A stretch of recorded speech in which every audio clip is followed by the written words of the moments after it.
పిల్లలు ఇడ్లీలో కన్నా దోశలో కన్నా మొదటిగా ప్రిఫరెన్స్ ఇచ్చేది పల్లీ చట్నీ కదా. అయితే అస్తమానం పల్లీ చట్నీ తినటం కూడా హెల్త్కి అంత మంచిది కాదు.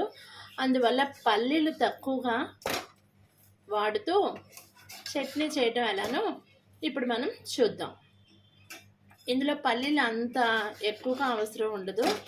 అయితే ఆ చట్నీకి ఫస్ట్ మనం పల్లీలను తీసుకుని దీన్ని ఇలా దోరగా వేయించుకోవాలి. చూసారా, ఇలా వేయించుకోవాలి. పొట్టు కూడా ఇలానే ఉంచేయాలి. వేయించి పక్కన పెట్టేసుకుందాం.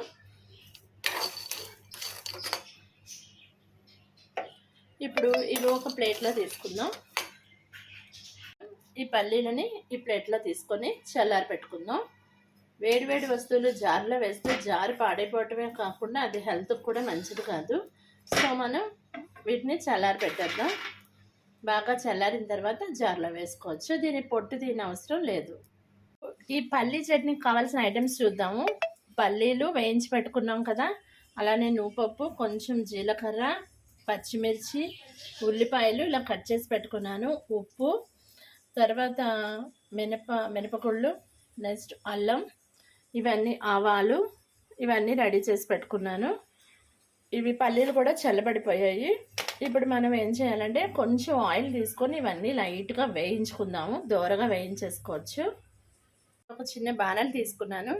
ఈ బాణల్లో ఒక స్పూనే, ఎక్కువ వేయక్కర్లేదు ఆయిల్. ఒక్క స్పూన్ ఆయిల్ తీసుకున్నాను.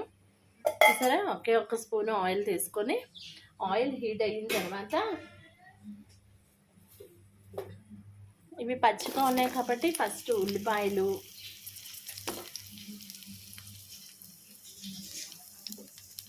పచ్చిమిర్చి, అల్లం వేయించేసుకుందాము.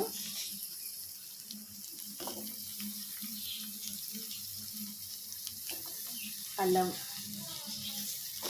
పచ్చిమిర్చి వీటిని వేయించేసుకుందాం. త్వరగా వేయించేసుకోవాలి.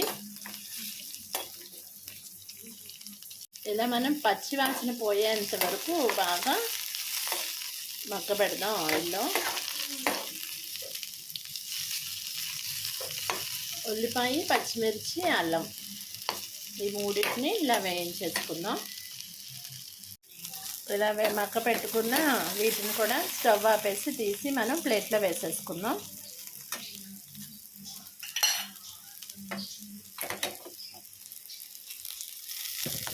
తీసి ఈ ప్లేట్లో వేసేసుకుందాం.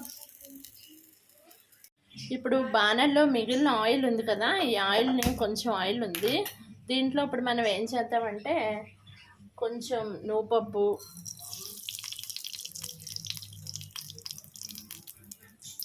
మినపప్పు, జీలకర్ర, ఆవాలు, కరివేపాకు ఇవన్నీ వేసేసి ఒకసారి ఎండుమిర్చి కూడా ఒకటి వేసుకుందాం.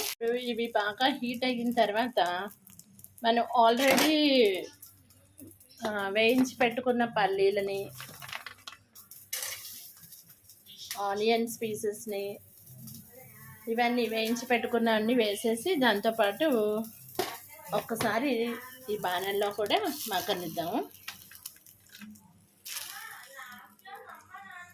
సరే, ఇప్పుడు ఈ ఐటమ్స్ అన్నీ ఒకసారి ఇలా తిప్పేద్దాం. కొంచెం సాల్ట్ కూడా వేసేసుకుందాం. చల్లారిన తర్వాత వేసేసుకొని ఇవన్నీ చల్లారిన తర్వాత మిక్సీ జార్లో వేసుకొని పచ్చడి చేసుకోవటమే.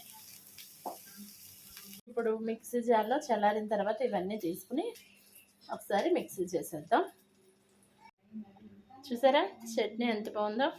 మనం యూస్ చేసిన వేరుశనగుళ్ళు అంటే పల్లీలు చాలా తక్కువే, అందువల్ల కొంచెం చట్నీ పిల్లలు ఎక్కువ తిన్నా ప్రాబ్లం ఉండదు. సో ఈ చట్నీని తప్పకుండా ఒకసారి ట్రై చేయండి. ప్లీజ్ నా వీడియోస్ మీకు నచ్చినట్లయితే లైక్ చేయండి, షేర్ చేయండి అండ్ నా ఛానల్ని సబ్స్క్రైబ్ చేయండి. Thank you for watching.